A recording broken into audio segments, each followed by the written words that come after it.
ఉగ్రత రాబోతుంది. 40 రోజుల తర్వాత ఉగ్రత రాబోతుంది.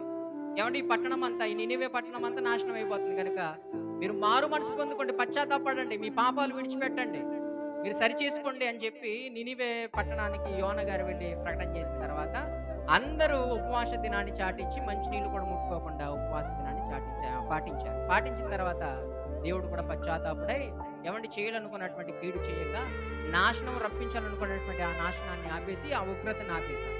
ఈ విషయం తెలుసుకున్నటువంటి యోనా ఏం చేశాడంటే చాలా చింతపడ్డాడట. నలిగిపోయాడు మనసులో. ఏంటి ఉగ్రత వస్తదని అన్నాడు దేవుడు. ఏమండి ఈ పట్టణానికి నాశనం వచ్చేస్తదని అన్నాడు దేవుడు. ఈ ఈ నా ఈ ఏమండి ఈ పట్టణం పతనమైపోద్దని చెప్పాడు దేవుడు. పతనం అవ్వలేదేంటి? చింతాక్రాంతి. కొన్నిసార్లు మనం కూడా అండి, మనకి పడనటువంటి వారికి ఏదైనా నష్టం జరగకపోతే మనకి నిద్ర పట్టదు. మన మీద ఎవరైతే ఎగ్నిస్ట్‌గా ఉంటారో, మనకి ఎవరైతే శత్రువులుగా ఉంటారో, వారి నాశనం చూడకపోతే నాకు నిద్ర పట్టదంటున్నాడు. ఇక్కడ యోనా సంగతి అదే. వారు నాశనం అవ్వలేదేంటయ్యా? వారు పతనం అయిపోతారని చెప్పావు కదా! ఏమంటే వారు ఏమండి ఆ పట్టణం అంతా నాశనం చేస్తాను, ఉగ్రత వచ్చేస్తానని చెప్పావు కదా! మరి నేను ప్రకటన చేశాను కదా! ఏది ఉగ్రత రాలేదు, ఏది నాశనం రాలేదు. బహు చింతాక్రాంతుడై 4వ అధ్యాయం చూడండి. యోనా దీన్ని చూసాడు. దేన్ని చూసాడు?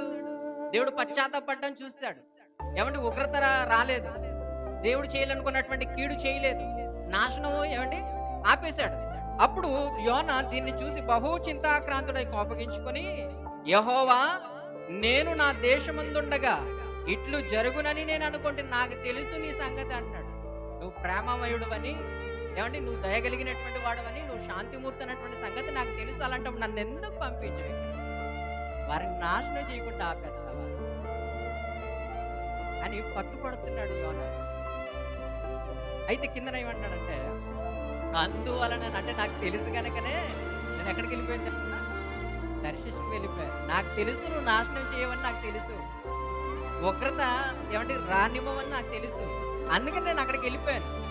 తర్షీషుకి వెళ్ళిపోయాను. మరలా ఇక్కడికి తీసుకొచ్చావు. నా ద్వారా చెప్పించావు. ఇంత ప్రయాస, ఇంత ఒక దినమంతా ప్రయాణం చేశాను. ఇంత ప్రయాస, ఇంత కష్టం చేశాను. అయినా నాశనం రాలేదు. కనుక బహుగా చింతిస్తున్నాడట. నాశనం రాలేదు. తర్వాత 3వ వచనం చూద్దాం. ఇక్కడ అంటున్నాడు, వారికి నాశనం రాలేదు కనుక నన్ను చంపి అంటున్నాడు. వారికి నాశనం వస్తుందని అన్నావు కదా, వారి మీదకి నాశనం రాలేదు, కీడు రాలేదు, ఏ ఉగ్రత రాలేదు. నేను ఇంత కష్టపడ్డాను, ఇంత ప్రయాసపడ్డాను కనుక ఇంకా నేను ఇంకా భరించలేను, నేను చచ్చిపోతాను. 3వ వచనం ఏమంటున్నాడు? నేను ఇంకా బ్రతుకుట కంటే చచ్చుట మేలు, యెహోవా నన్ను ఇంకా బ్రతకనీయక చంపమని యెహోవాకు మనవి చేశాను.